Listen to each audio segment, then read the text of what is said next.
नमस्कार दोस्तों, जमीन बंटवारे के नियम क्या हैं? अब 2023 में इसके नए नियम में बदलाव क्या किया गया है और अब नियम कैसे रजिस्ट्री द्वारा भी होते हैं और सदस्यता द्वारा भी होते हैं। दोस्तों, ये सारी जानकारी आपको इस वीडियो में देंगे, वीडियो में बने रहिए।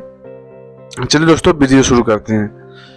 पहले के समय में परिवार के सदस्य अपनी सहमति से जमीन का बंटवारा कर लेते थे, लेकिन आज के समय में अगर थोड़ी जमीन भी गड़बड़ होती है तो आपस में वाद विवाद, लड़ाई झगड़े होने शुरू हो जा रहे हैं। इसीलिए जमीन बंटवारे के क्या नियम है, इनकी जानकारी होना जरूरी है। दोस्तों, ये जानकारी आपको रहेगी तो आगे चल के कभी भी कहीं बंटवारा हो रहा है उसमें भी आप बता सकते हैं और अपने लिए भी फायदेमंद होता है। कभी कभी परिवार के बीच जमीन को लेकर ऐसी स्थिति हो जाती है कि अपने परिवार के सदस्य विवाद होने लगते हैं। इसी कारण से ज्यादातर लोगों के मन में जमीन बंटवारे को लेकर सवाल उत्पन्न होते रहते हैं।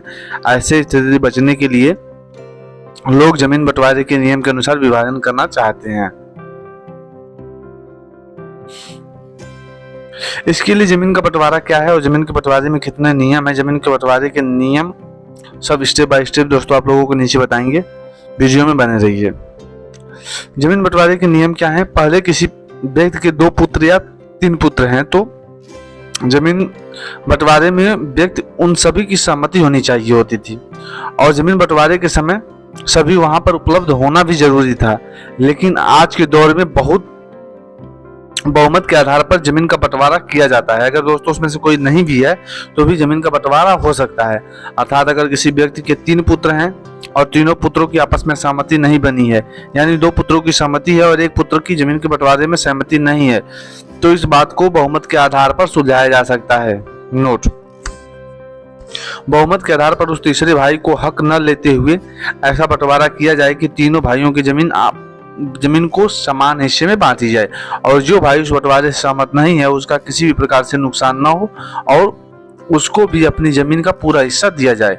इस प्रकार बहुमत के आधार पर बंटवारा किया जाएगा। जमीन बंटवारे का तरीका और जमीन बंटवारे के कितने प्रकार हैं? जमीन बंटवारे का मुख्यतः 3 प्रकार से होता है। एक सहमति बंटवारा, दूसरा पंचायती बंटवारा और तीसरा जो है रजिस्ट्री बंटवारा। जमीन का बंटवारा कैसे किया जाता है? देश में जमीन का बंटवारा उपरोक्त 3 प्रकार से होता है, लेकिन तीनों प्रक्रिया में विषय में विस्तार से समझना आवश्यक है जो जमीन बंटवारे के नियम को सरल एवं सुलझ बनाए। पहला है सहमति बंटवारा। इस सहमति बंटवारे को सबसे आसान और सबसे जल्दी होने वाला बंटवारा भी कहा जाता है, क्योंकि इस बंटवारे से आपको कोई भी ज्यादा लंबी चौड़ी प्रोसेस नहीं करनी पड़ती है। सहमति बंटवारा करने के लिए जिन लोगों के बीच बंटवारा करना होता है उन सभी लोगों को उपस्थित होना जरूरी होता है। जैसे अगर किन्हीं 3 के बीच बंटवारा होना है तो तीनों भाइयों को वहां पर होना जरूरी होगा। उसके बाद सभी एक साथ बैठ कर आपसी चर्चा करते हैं जिसमें एक बात कर सबकी सहमति हो जाती है। दोस्तों, जैसे 3 लोग बैठ गए, आपस में बात कर लिए, हमको यहाँ पे लेना है, हमको इस प्रकार से लेना है, तीनों में सहमति बन गई, उसको सहमति बंटवारा कहते हैं। दोस्तों, ये सबसे आसान और सबसे अच्छा तरीका है। इससे दोस्तों जहाँ पे फंसते जाएंगे इसके आगे जैसे भी रोड़ी होता जाएगा दोस्तों, फिर उसमें सुलझ नहीं निकलता है और आदमी फंसता चला जाता है। लेकिन फिर भी सर दोस्तों 3 प्रकार के बंटवारे बांट दिए गए हैं। अब दूसरा बंटवारा हम लोग बताएंगे। दूसरा बंटवारा है जो दोस्तों पंचायती बंटवारा। अगर आप सहमति बंटवारे से खुश नहीं तो आप चाहते हैं जमीन का बंटवारा अगले तरीके से हो तो पंचायत बंटवारा कर सकते हैं। पंचायत बंटवारा में आपके पंचायत का सरपंच ही करता है। ऐसे में कई केस होते हैं जिनको सुलझाने के लिए सरपंच का सहारा लेना पड़ता है। इसी प्रकार जमीन का बंटवारा करने के लिए अपने पंचायत में सरपंच का सहारा ले सकते हैं और जमीन का बंटवारा करने के लिए पंचायत में उपस्थित सभी व्यक्ति और सरपंच अपनी जमीन बंटवारे में सहायता ले सकते हैं और जो भी फैसला उस व्यक्ति द्वारा होगा वही फैसला लागू किया जाएगा। दोस्तों, आप अपने प्रधान को भी बुला के बंटवारा करवा सकते हैं, सरपंच को बुला के उसे सहमति बनेगा। तीसरा व्यक्ति होता है दोस्तों, ना तुम्हारे बारे में बोलेगा ना दूसरे के बारे में बोलेगा। दोस्तों, जो सहमति जो उसको सही लगेगा वो बोलेगा, तो वो भी बंटवारा दोस्तों, ये भी बीच का नियम अच्छा ही है। और तीसरी बंटवारा दोस्तों रजिस्ट्री बंटवारा। यदि आपका मानना है कि जमीन बंटवारा सही तरीके से हो तो आपको रजिस्ट्री बंटवारे की सहायता लेनी चाहिए, क्योंकि इस बंटवारे में सभी प्रक्रिया ऑफिशियल तरीके से किया जाता है और ये सबसे मजबूत और ठोस रजिस्ट्री बंटवारा होता है। रजिस्ट्री कार्यालय के कुछ अफसर आपकी जमीन को चेक कर जमीन का बंटवारा करते हैं, जिसमें किसी भी प्रकार के बंटवारे में दिक्कत नहीं होती है। दोस्तों, इसमें थोड़ा समय लग सकता है मगर ये बंटवारा भी दोस्तों ये कागजी होता है और ये दोस्तों कभी भी इसको गैर दाखिल नहीं किया जा सकता। जमीन का बंटवारा कानूनी प्रक्रिया से संबंधित अन्य तथ्य।